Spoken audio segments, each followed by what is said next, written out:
to make sure that I don't miss a beat. So I'm going to pull up a few notes here. You all can hear me okay. Very exciting. Alrighty. Well, over the past decade, we know that brands have had an increasing focus on DEI, on corporate social responsibility, and have made it a key part of their business priority planning. Some have even made it central to their purpose. But what makes a purpose-driven brand? And how can you ensure authenticity in your creative approach?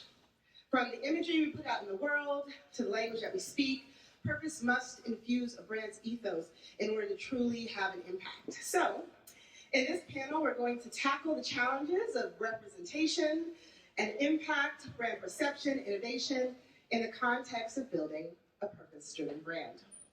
So please join me in welcoming our distinguished panelists. We'll start on the far end here with Meredith Paley, Senior Vice President of Public Relations for Talbots. Now, Meredith's career journey began with a passion for beauty and fashion, and actually took her to working in roles at MTV and VH1 and Atelier Creative Services.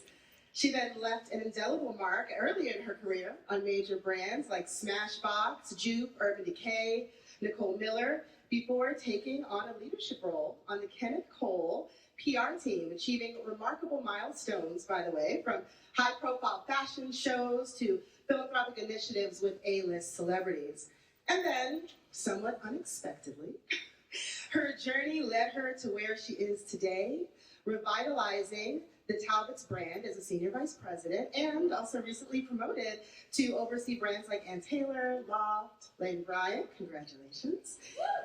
And I would be remiss, and I also add as part of this introduction, that her remarkable career has also included dressing Michelle Obama 28 times, but who's counting, right?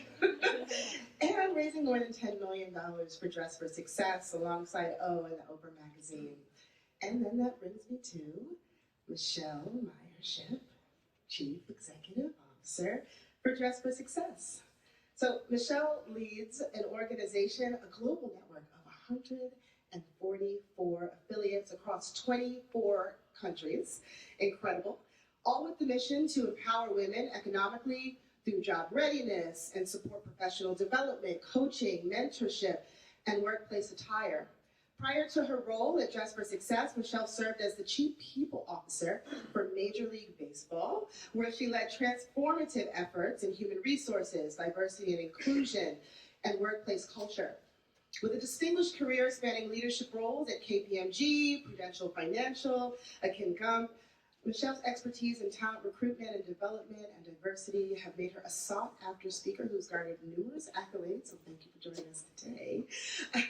She's also a board member for the LPGA and NFL's Fritz Pollard Alliance Foundation. Michele's impact on women's empowerment and diversity in the workplace is widely recognized, making her a true leader in purpose-driven branding and women's empowerment. So today, we are so privileged to have both of these amazing women to share their insights with us. And without further ado, we're going to get right into it.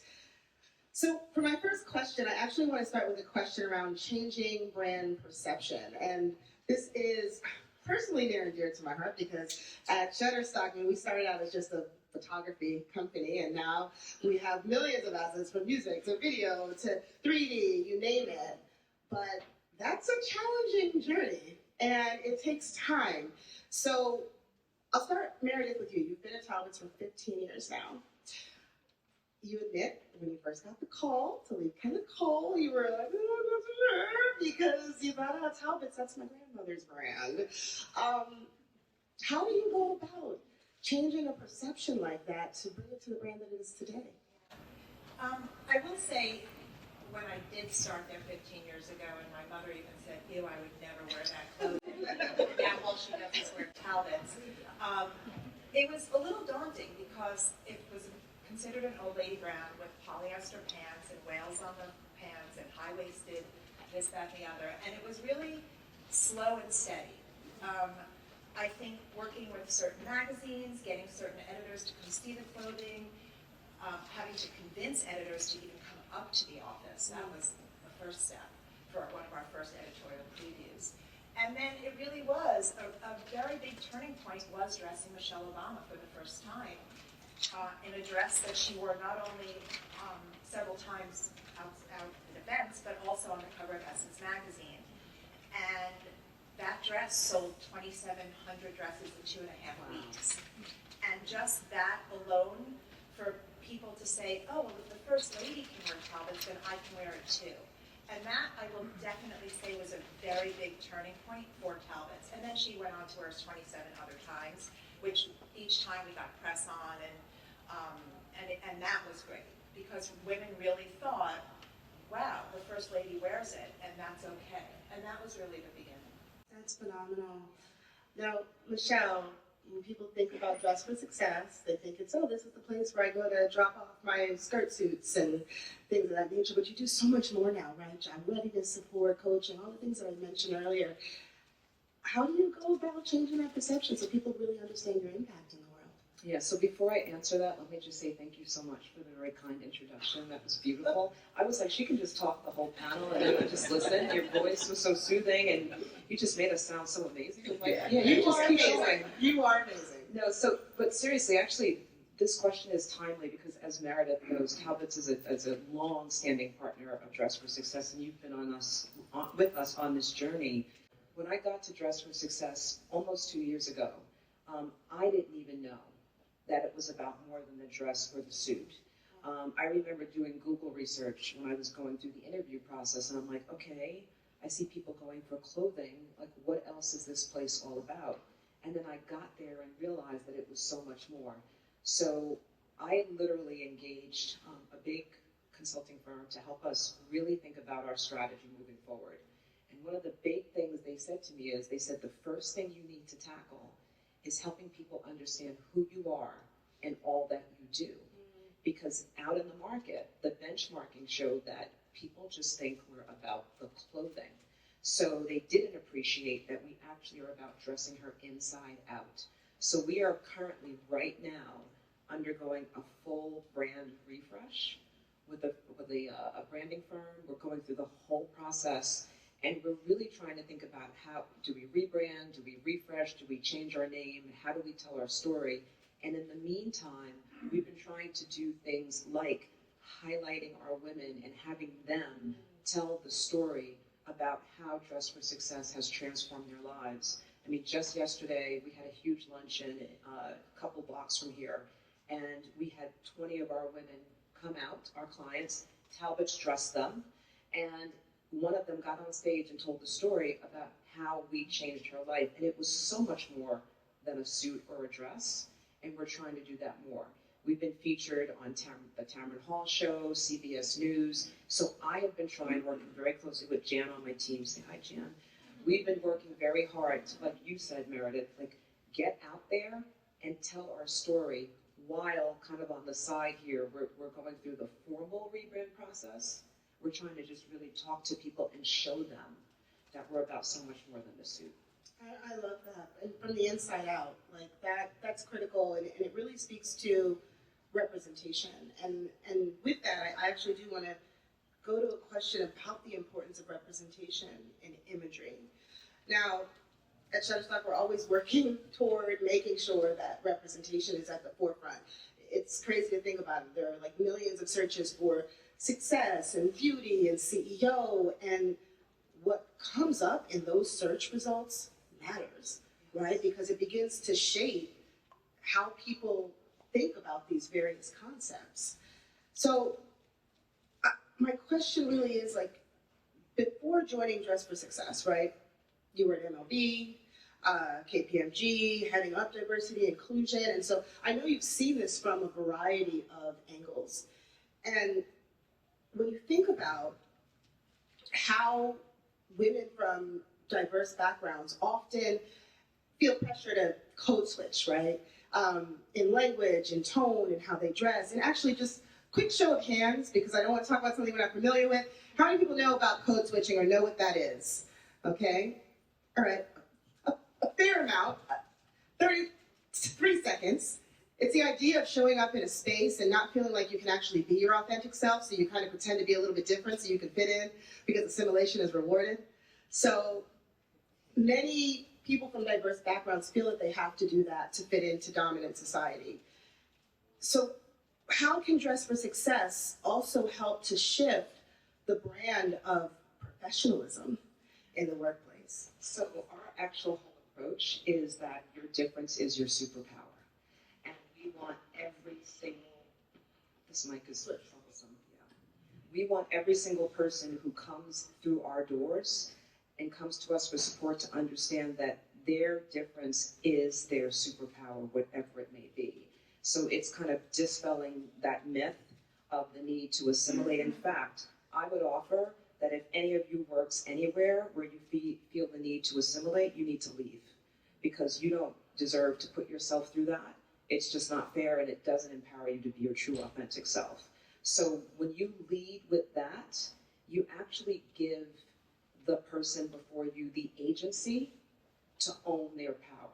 And, you know, as you stated, I've worked in some places, and I actually started my career as an employment lawyer and worked in law firms where I was the only woman and the only woman of color, often in rooms with all male lawyers, all white male lawyers, and they're looking at me like, are you here to serve the coffee? I'm like, no, I'm actually here to get you out of this mess you've gotten yourself into.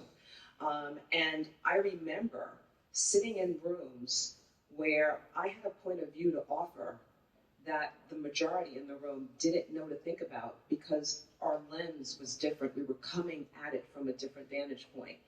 And when you share that different view, you bring to the table an enhanced opportunity for progressive solutions. So I think in that, you see the power that you bring, and then the others in the room, whatever the majority of those others may be, realize, oh wow, you know, I never thought about that. I'm kind of walking around with blinders on. So it's powerful. And so that's how we like to help our women understand, you have power, lead with that power, and own your agency. I love that. I love that. That's power. That's an impact on the actual women that you're serving. And I wonder, you know, what your thoughts are on how you think that even impacts like the next generation, right? If somebody can walk into a room and see somebody senior to them, a higher level in the organization, that's representing themselves authentically. And so now this person can see themselves, their true selves, in somebody that looks like them. It's actually really funny. I think this next generation already gets it. I really do. I mean, I've got 3 young adult sons. Now, don't try to guess my age when I tell you this, please. But they're 21, 22, and 25. And they actually walk into rooms like they own the room. I took my 25-year-old last week to the Solheim Cup in Spain with me. And he was in rooms. We met the King of Spain. And my son's like, hey, King, nice to meet you. He didn't say it quite that way. But I'm like, you just, like, were you nervous? He was like, no, I mean, he's just a person. I'm like, wow, they're owning it in a much different way than I remember coming up owning it. So I think that's a really great thing, and we're heading in the right direction. This is awesome. Thank you. Now, I know Talbots raised $10 million for Dress for Success with O and Oprah Magazine. And I would love to understand, like, what's the importance for a brand like Talbots to support that type of initiative and to address, you know, underrepresented audiences in this way? It's been an unbelievable relationship for Talbots. Just to go backwards to go forwards, it started over 20 years ago that the PR department at the time, I was not there, would send boxes of new clothing to when it was in a church basement. Dress for Success was in a church basement. And it was this joke that like, oh good, another box came. And that kept going on and on and on until I started there 15 years ago, and we decided we really needed to like really work on this partnership and make it official. And it has been our life's work at Talbots. We work every March to raise money and partnerships with the Oprah Magazine to create capsule collections where 30% of the net proceeds goes to Dress for Success. And it's not only an incredible thing for our customers who wait diligently for March to come so they could donate at the register, so they could bring in clothing to our stores, and they can buy the capsule collection. And it's really, it's given Talbots heart. You know, it's really given a mission, a meaning, and we call this program Give Confidence, Hope, and Style, and it really has done that. For our customers who feel so proud to help other women, as we say internally and externally, it's women helping women. And it's been unbelievable. It'll go on to the end of time with us working together.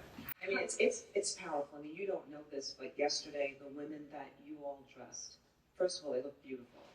But one of them got up on the stage and she was like, you know, Talbots dressed me. And you know, the confidence that she was exuding, it's just magical what you've done for us. So thank you. And it's really a beautiful relationship both ways, right? So our customer knows to come. Sometimes September we do some fundraising, but really March is the month. And they wait till March. I mean, I am the one who sometimes gets the email saying, when is the Dress for Success partnership happening? Can I donate at the register? Can I bring in clothing? I mean, I was looking at the numbers this morning. We've donated over 400,000 pieces of clothing. Wow. And I will tell you, 90% of that was new. Like, women come in with bags on their shoulders of new clothing that they want. And sometimes it's like Armani and stuff like that, like major designers. Armani by Talbots. Yeah. No, it's really like, they really take the time to, like, you know, we say spring cleaning, clean out your closet, but that mission alone has really brought women in, and they feel like they're doing good, and they are. I love that. Like, I mean, you kind of started touching this, but how does that make you feel personally about this brand? Yeah, I mean, I know personally working on this, and the team that's here too can vouch for this. It's been unbelievable. It really has, you know. And also, you know, talking about social media. I mean, even seeing influencers who have worked with us for the last 10 years and have constantly come back to support the program every March. They wear the clothing, they talk about it, they promote it, they help raise money. I mean, it's really like a 360 situation. You know, it's in our stores, it's online, it's in our windows, customers are helping. It really is all-encompassing. I love that. I love that. I think for those of us that work in our brands too, it's like we have to believe in that. We have to be excited by it and believe in that brand transformation in order to bring it to the forefront. Because if you don't authentically believe in it, then it's hard to deliver it for those outside. And it seems like, as you're saying, influencers and people out in the world are really resonating with this. Customers are smart, right? They We know. always say that. They know. They know. They know if it's fake. So They know. authentic, yeah. And it has to be authentic. And this really is an authentic relationship. I know. Now, not to back up too much, but you talked about Michele Obama, and I was really excited to hear more about this, because, you know, I love Michele. Yeah, I'm on a first name basis. I'm just joking. I've never met her. I just dream she's my bestie. 28 times. Wow. What does something like that do for a brand? Like, how does that infuse your brand with a purpose? Well, as I said before, you know, we've sold a lot of the dresses that she wore and that she continued to wear, and a necklace that she wore in the Ellen DeGeneres show, et cetera, et cetera. I mean, sadly, there are pros and cons to these type of things. Some people who I feel are not in the know, I should put it that way, would email me, because I love to get that hate mail, that says, why did you do an ad campaign with Michele Obama? And we're all in marketing and brand here. We didn't do an ad campaign with Michele Obama. She wore the clothing. Her stylist selected that clothing. We sent it to her, and she wore it. We did not pay her to wear it. We did not use her on our website to try and sell it. We did not put her in the windows or in our cash wrap. She wore the clothing. It wasn't in advertising. So, you know, the hate mail and the love mail, you know, not always so great. But again, as I said, it changed perceptions, and that was the best part of it. You mentioned a quote to me the other day that she said. What was that quote again? We got to go, when she left, when she and Mr. President Obama were leaving the White House, they hosted an evening where she wanted to thank all the fashion people who had dressed her throughout the years. And, you know, she really supported small brands. Jason Wu at the time was very small, and Narcissa Rodriguez, etc. And we got to meet her and get a picture with her, which I never got the picture, and I'm still upset to this day. And when I went with my CEO, and when we walked up there, she said, I love Talbots. Great clothing at a great price. Keep on doing what you're doing. And we walked away floating because she knew immediately Talbots. It resonated, and I thought that quote was so from the heart, right? It's validation. Yeah. Well, we are coming close to the end. Time is flying. I feel like I just sat down. But as we prepare to close, I do have one final question about democratization of the creative process. And you began to start to talk about influencers and like customers and such. As social media, user-generated content, and influencer marketing takes center stage for brands, I really want to get a sense of your thinking there. I know, like, again, earlier in your career, you worked on brands I think were like the starting point for this, right? Like Smashbox and Urban Decay, etc. How has the role of the consumer and democratization of the creative process changed the way you think about brands and developing them? Well, I know at Talbots, it is a very big focus for us. I mean, we mail close to 10 million catalogs a year. We have over 500 stores. It is important to be, fair and open and honest, and we make clothing from 0 to size 24 and everything in between for women, women plus, women petite.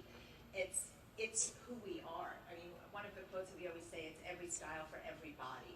A little like Kenneth Cole pun there with the everybody, such play on words. But and it's important. But I think it's important for every brand. The way I think it's important for every brand at this point to find a philanthropic partnership. It's where we are today that you should be supporting and partnering. And No, I agree, and I'll tell you. I mean, I remember when I was at baseball. One of the things I know. I think I'm okay. I remember, we talked about wanting to diversify our fan base, right? And it was, sitting in the rooms kind of ideating around, okay, how do we reach a new customer base, a wider customer base? And it was thinking about where are we in the community? What kind of advertisements are we putting out there?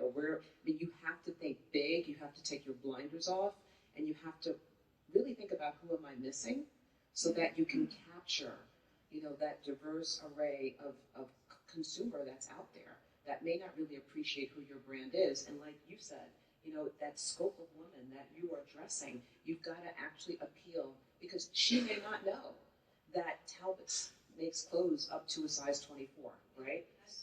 And petite and everything. So you've got to really, words matter and images matter.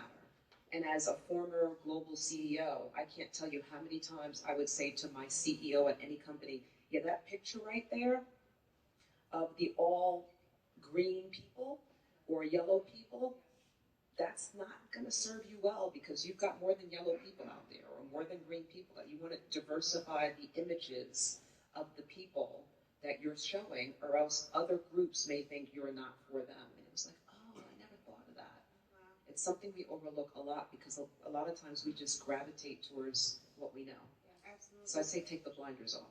I agree. Yeah. You are both such accomplished women, having a major impact in the world and empowering other women. I have to believe that there might have been something that went wrong along the way.